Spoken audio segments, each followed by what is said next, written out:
जय महाकाल मेरे प्रिय मित्रों।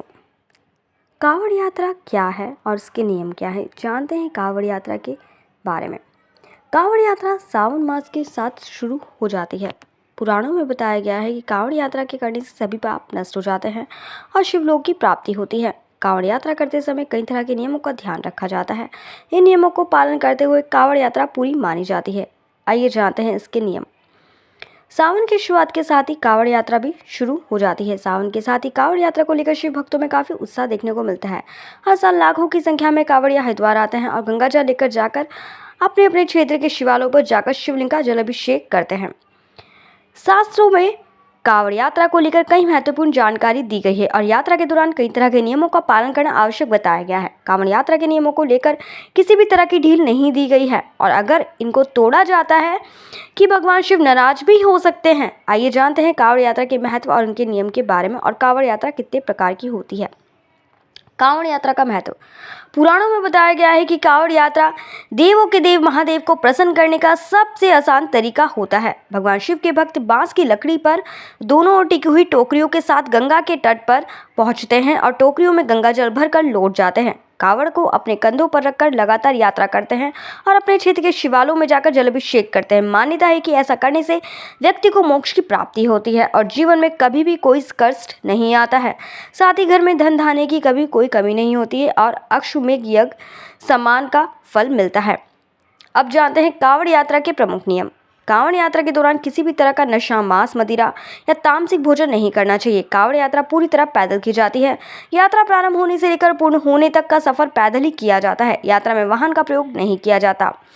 कांवड़ में गंगा या किसी पवित्र नदी का ही जल रखा जाता है, किसी कुएं या तालाब का नहीं। कांवड़ को हमेशा स्नान करने के बाद ही स्पर्श करना चाहिए और ध्यान रखना चाहिए कि यात्रा के समय कांवड़िया आपसे चमड़ा स्पर्श ना हो। कांवड़ियों को हमेशा जत्थे के साथ ही रहना चाहिए। कांवड़ यात्रा के दौरान ध्यान रखना चाहिए कि अगर आप कहीं रुक रहे हैं तो कांवड़ को भूमि या किसी चबूतरे पर ना रखें। कांवड़ को हमेशा स्टैंड या डाली पर ही लटका कर रखें और गलती से जमीन पर कांवड़ को रख दिया तो फिर से कांवड़ में पवित्र जल भरना होता है। कांवड़ यात्रा करते समय पूरे रास्ते बम बम भोले या जय जय शिव शंकर का उच्चारण करते रहना चाहिए। साथ ही यह भी ध्यान रखना चाहिए कि कांवड़ को किसी के ऊपर लेकर ना जाए। अब कांवड़ के प्रकार। कांवड़ मुख्यतः 4 प्रकार की होती है और हर कांवड़ के अपने अपने नियम और महत्व होते हैं। इनमें है सामान्य कांवड़, डाक कांवड़, खड़ी कांवड़ और डांडी कांवड़। जो शिव भक्त जिस तरह की कांवड़ लेकर जाता है उसी प्रकार के उस हिसाब से उसको तैयारी करनी चाहिए। इन 4 प्रकार की कांवड़ के लिए शिव मंदिरों में उसी हिसाब से तैयारी भी की जाती है। आइए जानते हैं इन कांवड़ के बारे में। सामान्य कांवड़। सामान्य कांवड़ में शिव भक्त आराम कर सकते हैं। कांवड़ियों के लिए ज़्यादातर जगहों पर पंडाल लगे होते हैं, वहाँ अपनी कांवड़ रखकर आराम से कर सकते हैं। अब है डाक कांवड़। डाक कांवड़ यात्रा के दौरान डाक कांवड़िया बिना रुके लगातार चलते रहते हैं। जहाँ से गंगा जल भरा हो और जहाँ जलाभिषेक करना हो वहाँ तक उनको लगातार चलते रहना होता है। मंदिरों में डाक कांवड़ियों को लेकर अलग से इंतजाम भी किए जाते हैं ताकि जब कोई डाक कांवड़िया आए तब वह बिना रुके शिवलिंग तक पहुँच सके। अब है खड़ी कांवड़। खड़ी कांवड़ के दौरान कांवड़ियों की मदद के लिए कोई ना कोई होता है। जब वह आराम करते हैं तब उनका सहयोगी अपने कंधों पर कांवड़ को लेकर चलते हैं और कांवड़ को चलाने की अंदाज में हिलाते रहते हैं। डांडी कांवड़।